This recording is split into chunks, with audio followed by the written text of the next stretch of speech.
எல்லாருமே 234 சீட்டு கொடுப்பாங்க சார். 234 கூட்டணி கட்சிகள் பகிர்ந்துக்கிட்டு திமுக வந்து ஆந்திரால தெலுங்கானா போட்டியிட வேண்டியதான். ஒன்றும் பிரச்சனை 200 எல்லாரும் கொடுத்துருவோம்.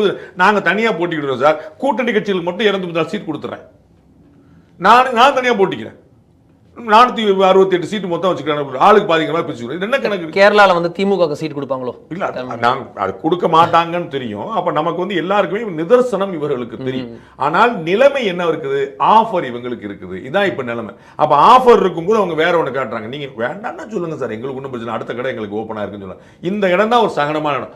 இல்லங்க இவ்வளவுதாங்க, நம்ம கடையை வந்து பூட்டியாச்சுங்க, உங்களுக்கு நீங்க சௌரியமா பாருங்களா விடுங்க சொன்னாங்கன்னு there will be the trap. அப்ப வந்து அந்த செக்மேட் இருக்கு ராஜாக்கு, ஒரு இடத்துக்கு தான் நகர முடியும். நீங்க எங்கனாலும் நகரலாங்கிற ஒரு வாய்ப்பு இருக்குல்ல, அது வந்து அவர்களுக்கான சுதந்திரத்தை கொடுக்கும். இங்கதாங்க டேக் ஆர் லீவ் அப்படிங்கிற ஒரு ஆப்ஷன் வந்துச்சுன்னா அது 3 கட்சிகளும் சேர்ந்து செய்யுது. அப்ப அந்தந்த கட்சிகள், கூட்டணி கட்சிகளுடைய த்ரெட் வந்து ரொம்ப முக்கியமான சேலஞ்ச். அதிமுக திமுகவுடைய வீழ்ச்சி வந்து கூட்டணி கட்சிகளுடைய வளர்ச்சியா இருக்கு, அதை நம்ம பார்க்கிறோம். அப்ப கூட்டணி கட்சிகளுடைய வளர்ச்சி அதிமுக திமுக வீழ்ச்சியா இருக்கு, ரெண்டுக்குமே அந்த காம்ப்ளிமெண்ட் இருக்கு. அப்ப ஒரு கட்டத்தில் தான் ஏற்கனவே சொன்ன 2016 செகண்ட் டேமுக்காக போட்டிட்ட போது கூட திருமதி செல்வி ஜெயலலிதா அவர்களுக்கு அந்த தைரியம் இருந்தது, நாம வந்து வாங்கன்னு பாத்துருவோம் அப்படின்னு சொல்லிட்டு. அப்ப அவங்க வந்து நின்று பார்த்துட்டு வாங்க எல்லாரும் கல்வி பண்ணாங்க, யாருமே உள்ள வர முடியல. செல்வி ஜெயலலிதாக்கு அந்த கட்ஸ் இருந்துச்சு. அத மாதிரி இன்னைக்கு இருக்கக்கூடிய தலைவர்கள் பொலிட்டிக்கல் வில்லோட இவ்வளவுதாங்க, முடிஞ்சா இருங்க இல்லாட்டி வந்து பாத்துக்கன்னு சொன்னாங்கன்னா அது ஒரு நல்ல அரசியலுக்கு அவரவர் கட்சியை நம்ம சொந்தமா வளர்க்கணும்.